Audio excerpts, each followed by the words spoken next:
It's star 1978, star 8378, Nicole Cattaruzza. So I'm sitting here this morning and I'm watching the CBS this morning, what they're presenting. I was wearing green earlier. I had my neck covered, not with a scarf though, with the sweatshirt. I then, when I came in to watch the program, noticed they had something on about giraffes and necks. Just a reminder to self, note to self, and whoever sent the message received. It's something that I think of, which is why I wear the scarf. So this morning I did a piece on showing the flora. In this area of the world, they call it horticulture. Hordi.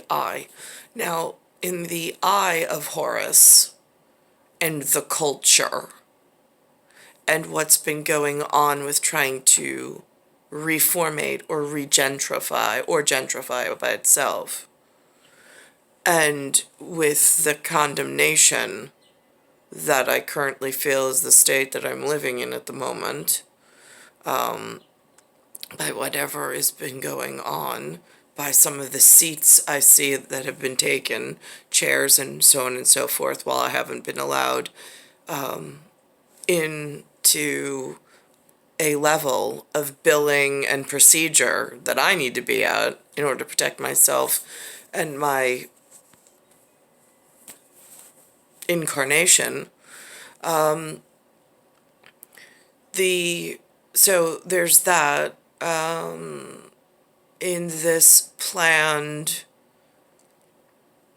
replanting somebody had, which it's been taking, again, like, these are like long drawn out, but they call them allergies, these pollutants, which then affect the body armor. So now my body machina, my organic body armor on my body machina, at a cellular level, at a nanotech level, is being affected by organic matter outside, being the plants, because they've taken out the breathable and public health version of plants, and they've replaced them with a flowering and a pollination type that takes out into the wind in these large clouds and blooms, and then affects.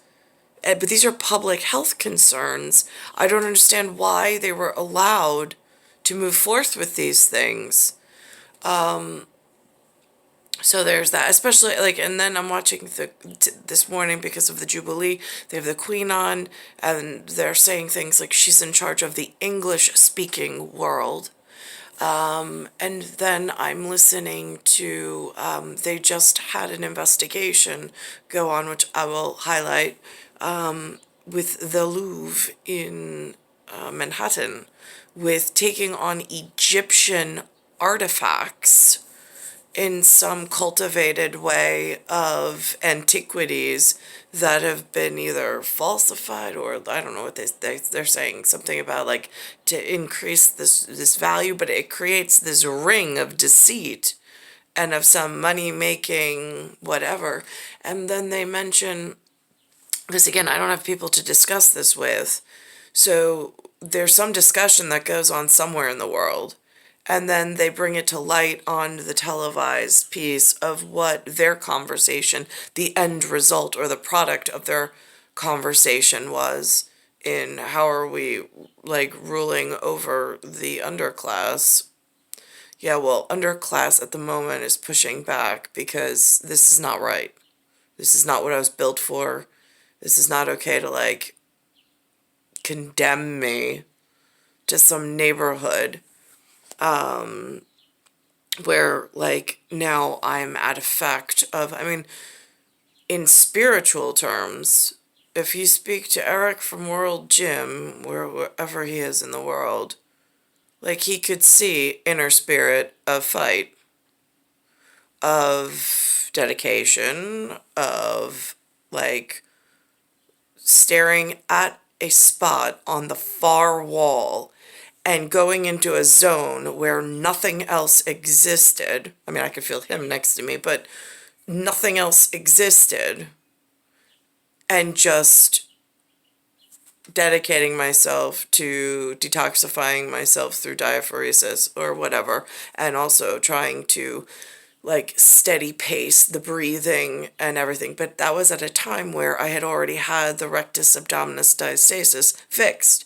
I'm now in a state where it's been ripped open again. I can't even keep my diaphragm at the level it's been ripped out of its state of tautness is really where I go with that, but it's rigidity. So now it's in this flaccid state, which everything in this area feels. So I'm no longer in a state of, and it's not, and I can't even say the word peak performance because it's the most pathetic peak ever, but it's based on what this horticulture and acclimate and this reduced pressurized system in some geospatial or some electromagnetic field, it's the way that my body was ripped apart and some of the symptomatics of what I've gone through. So do I have the dedication and the spirit in order to reformulate my own body machina position? Yes, but it's not as simple as just diet and exercise. And then the reduced capacity in this current area between electromagnetic, static, the way that it interferes with the body health and cellular health, and then the breathable toxins from horticulture, from organic plants that they've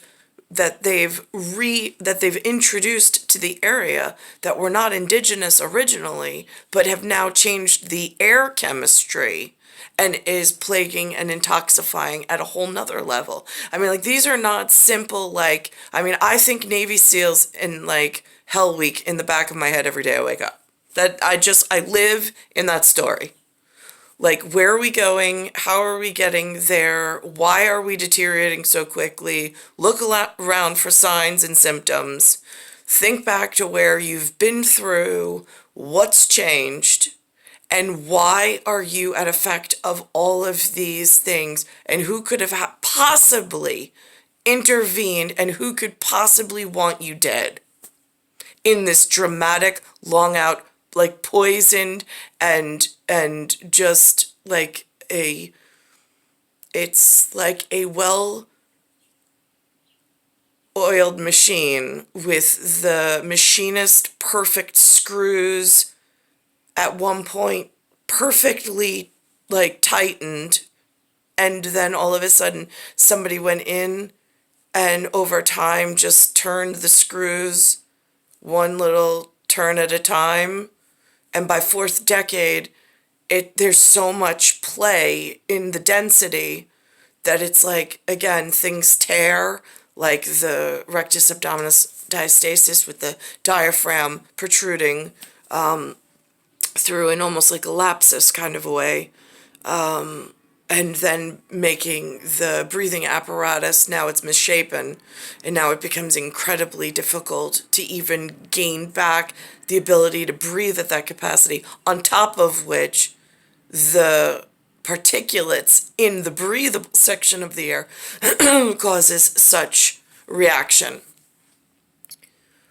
It is such a, this is a horrible death. This is a horrible, prolonged death. And I'm not even in the medical field where, like, I go into a facility in order to try to facilitate care, because at least in that kind of facility, they have some kind of, like, HEPA air system. So you might be, but between the lighting, I mean, forget it. I'm not even going there, how they've designed this disgusting cage. So this is what they have on what they came up with this morning. Exactly. Yeah. All right. Some acquisitions by two of the world's most famous museums are being investigated in connection with an alleged antiquities trafficking ring. Multiple art publications report that the Manhattan District Attorney's Office seized 5 Egyptian antiques from the Metropolitan Museum of Art right here in New York City. The pieces are reportedly worth more than $3 million. Now, the museum is cooperating with the investigation. Now, the same investigation led French prosecutors to indict a former president of the Louve last week, not because of the smearing of the Mona Lisa, but because of this. Jean-Luc Martinez is charged with being complicit in fraud and money laundering in connection with an investigation of Egyptian artifacts that were illegally bought and sold over the past decade. Martinez denies the allegations. The Louvre is cooperating with investigators. It's a really big... Expect charges like that from the president of the Louvre. The Louvre. It's a really big national, global issue because there's been some plundering for decades that went on in a lot of countries, and it's very hard to prove that an artifact has been legally sourced as opposed to stolen decades. Right. So there's that aspect. And then there's this alleged trafficking ring, which would mean, bigger picture, that there are other forces at play here that are trying to traffic in these antiquities for profit. Anytime you walk into a museum and they got a thing there that's not from the country you're in, there's a backstory. There's usually imperialism and colonialism. Yeah. There's tabernacles and antiques being stolen. Oh, the tabernacle in Brooklyn is mind-boggling. $2 million there. Glad we just say mon dieu. Mon Dieu. Oh, no. C'est pas bien ça. C'est pas bien. You gotta teach me some of that. I'm ready to. You're going to Paris soon, so Yeah. I know you and your wife. I'll talk to. Now, this is interesting. They're both functioning. I don't know where they're originally from, but they're both functioning inside some U.S., in some United States, inside New York. They're speaking French of sorts, and both of them, neither New England, or neither England or English or like British, the way that the Queen might be.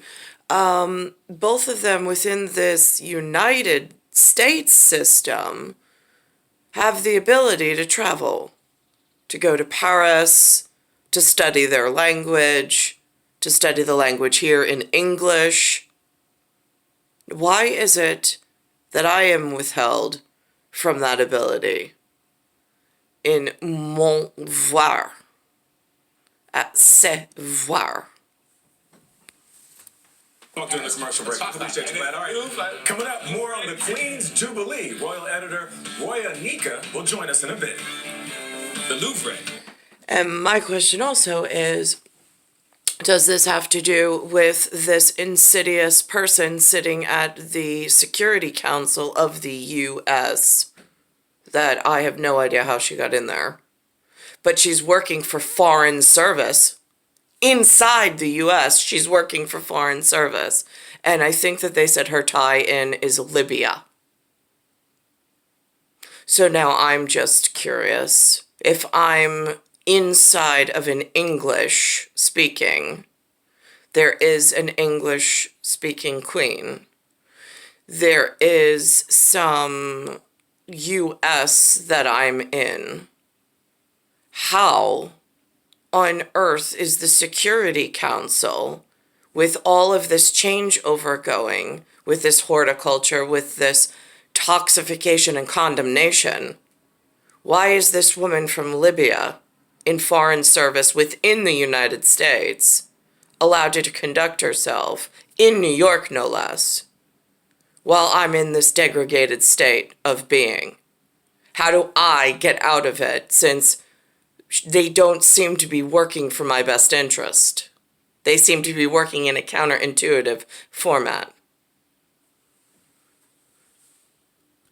Now here's a piece. I don't know sports. Again, I know one football player, actually 2 football players' names, and I'm capped at that at the moment, because why more than 2? If you have to have anchors of reality inside this outside world, why would I pick more than 1? I have a backup. He showed a foot. It seemed important. So now I'm watching this piece this morning, and it's another set of circumstances in sports called tennis. It's a different league. It's not football. They use tennis balls. They use something called a racket. But now racket and racketeering is something I don't know if FSB uses it, but FBI seems to use it, at least on the TV shows. I don't really watch those again, TV Land has its place, and it's built itself a understate of communicative mental capacity for the local degregates. But it's not in a fashion that I enjoy, because there's a lot of perverse language that I'm not comfortable with in my natural state. So so I'm watching this, and this piece is on someone from foreign service, let's call it, inside of some piece that they're putting in the US as some kind of seed of whatever. And she's talking about her father said to use her racket. I'm like, do the feds know? Like, use the racket. Use the racket for what? For taking advantage again in another generation. My kids are already at a position behind the rest of what's going on in this area. I mean, and they're actively promoting this using of rackets, not just in tennis, but in order to gain some form of advantage. I was just wondering where the good people in the world are that don't allow those things. All right, let's start with some exciting news for American tennis star Coco Gauff. Yesterday, the 18-year-old made it to her first Grand Slam singles final, beating Martina Trevisan of Italy at the French Open. Yes, but it was how she used her big moment that got people talking. Walking off the court, she wrote this message. The way I was built in New York, I could have been a professional tennis star. I could have been a professional swimmer, professional volleyball. I could have been a professional at a lot of things at Champions. Problem was the opportunity never presented itself, or never was. I wasn't brought to a place of where they encouraged championship or my future success in some form of sport or some form of league or some form of physical fitness. That's something I reached out for myself based on my ability of life sciences and kinesthetic sciences and what I've been noticing. But I mean, again, just to keep myself upright and with some breathable air at this point. But it's a much different story than what they're living through, because I wasn't presented with a fitness contract from some angel network who sought to save me from whatever this area was doing in horticulture and gentrification and some civil garbage that they are participating in. On one of the TV cameras, if you can't see it, it says peace and gun violence. Here's why she said she did it. My dad told me I could change the world with my racket, and he didn't mean that by just playing tennis. He meant on speaking out on issues like this. And the first thing that Not just pun intended. That's interesting, hide and seek. My dad said to me after our golf court was, "I'm proud of you, and I love what you wrote on the camera." I don't think the coast is clear. So, she's spoken out in the past in support of LGBTQ issues. She's spoken out against police brutality, and she's young, but she says she's following the leads of the people that she looks up to in sports, including Naomi Osaka, LeBron James, Billie Jean King. She's just sort of following in their footsteps. And just the idea that she's understanding, because of what her father told her, that she has this platform to use it for something more than just tennis. Oh, yeah. Right? Well, it's not just sports. Let's not miss the message that she's sending out. Right. End gun violence, peace. I like it. With a heart, Coco. With a heart. I think that there are a lot of young people who are looking to older people in our country to fix this. No, a lot of them are saying, if you guys aren't going to do it, we will. That's right. They're leading. So now, if colonial, the way that they presented it this morning, which I'll just go off of their whatever, their mental state at the moment. If the way that they presented it correctly was the U.S. is some form of colonial, and the UK is some kind of imperial, then my question inside of that is,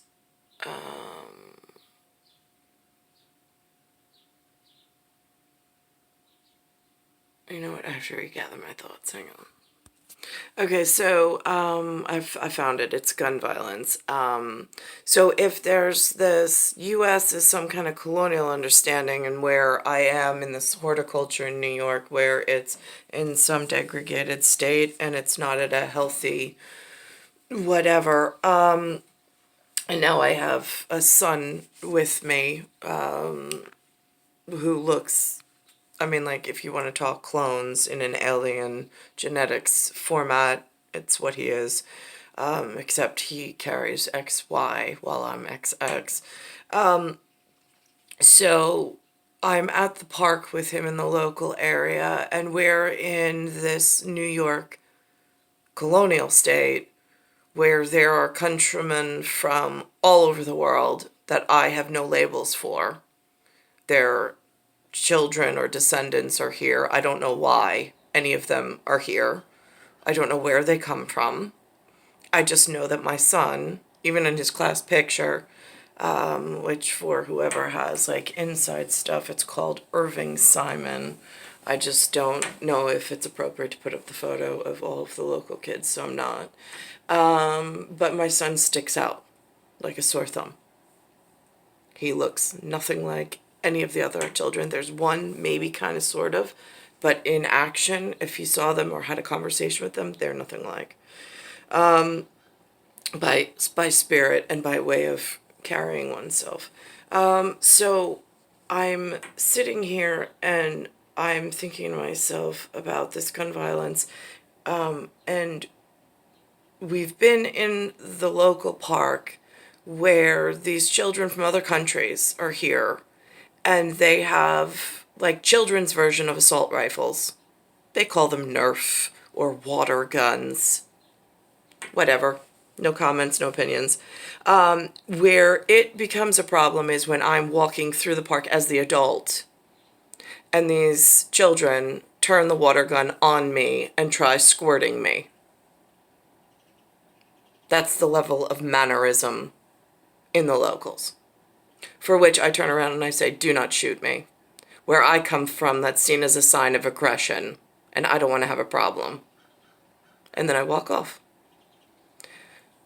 I'm just warning the children, these are unacceptable behaviors. You don't point an assault rifle, even if it's filled with water, at an adult who's just walking by that you have no interaction with. Same thing with some of the children and their actions to my son, who is not armed. I would not, in this particular population, I would not allow my son to hold a gun because I did not want guns turned upon him. Simple. I don't know these countrymen. I don't know their culture. I don't know their motives. I don't know their intent. I don't know their hatred or their love for my kind or my son. And I don't know what they know or they don't know. But I know that I'm in a state of leadership where there is none, in the sense of there's no updates other than this, whatever this is on the television every morning. It's some kind of coded message. So that's what life looks like for Anthony and I, or Anthony and I, in this, he's the 2012, in this level of my Gen X to his Gen Z. I had to warn several kids, do not point a gun at my son. Do not shoot my son with water. Do not shoot my son. I mean, for weeks, I walked around the park doing this. Don't shoot me, don't shoot him.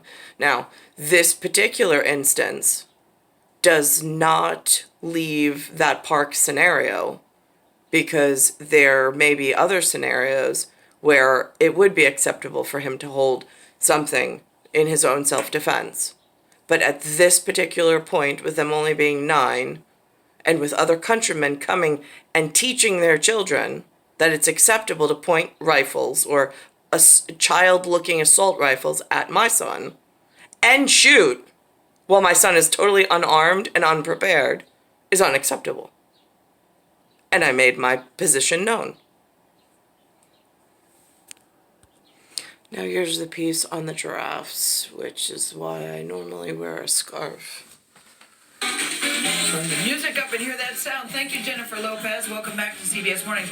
Time to bring you some of the stories, not get too loud, that we call Talk of the Table. Tony, you're in pole position. Okay, so I'm trying to puzzle my way through some research, a survey of 500 delivery drivers, and according to this survey, 8 out of 10 delivery drivers admit to eating part of their customers' orders. Not every time, but at least sometimes. Oops, that's a separate conversation. I think that's a little bit high. Also, nearly 3 out of 4, That's 73%. really high, Tony. Say they don't like customers because of bad tips. Now, I don't know if that's a connected fact or not. So you get a pizza with a bite mark on it, you know?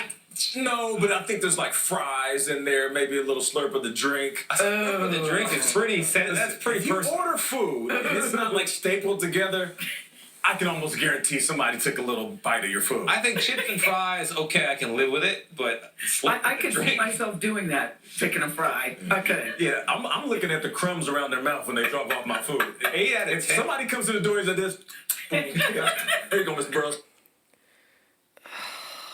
God. I'm like, hold on, wait a minute. Yeah, I want to see that bag knotted and tied.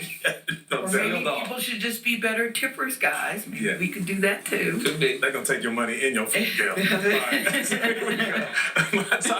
My talk at the table is a new theory about why giraffes have such long necks. So originally we assumed that it was just for the foliage. They can go up there and they can eat their plants and stuff out of the trees. But it turns out that back in the day, there were shorter necks, larger skulls, so they can attract their female giraffes. Oh, so this if is you about will. style. Right. So there was they had like helmets on the top of their heads with shorter necks, and they would clash with each other because the male giraffes would want to attract the female giraffes. And then over time, I think they adapted and started to evolve with longer necks. So originally, shorter necks, helmets to crash into other, it's just like men now.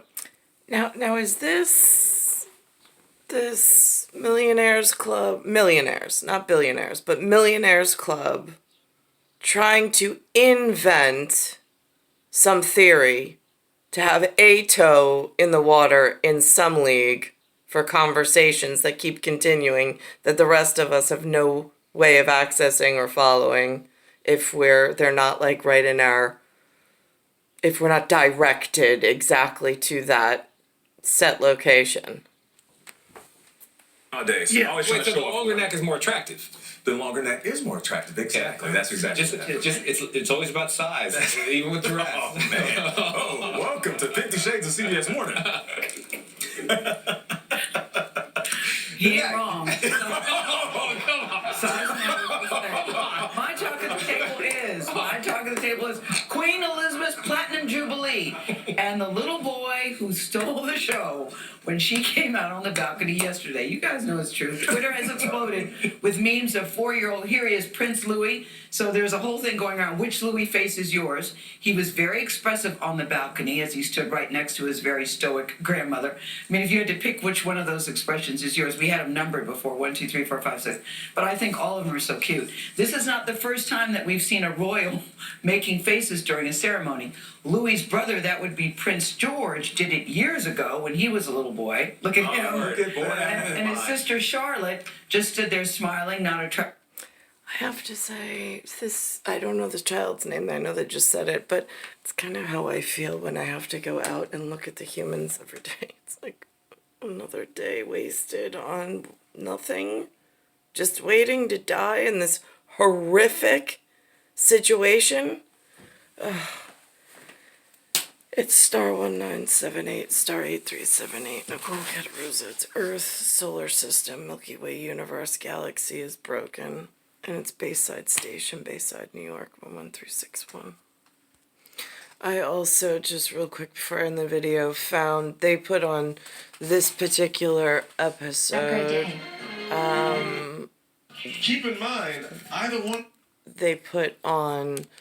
I found they have this movie. Tom Hanks came out with this movie called Forrest Gump.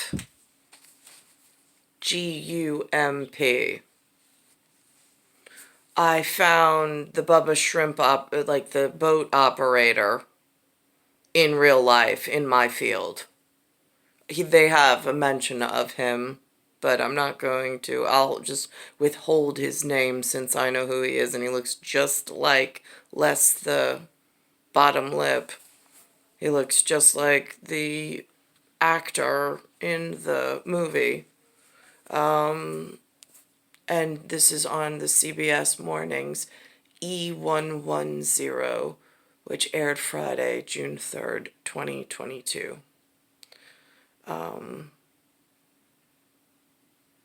It's Earth, Solar System, Milky Way, Universe, Galaxy is broken.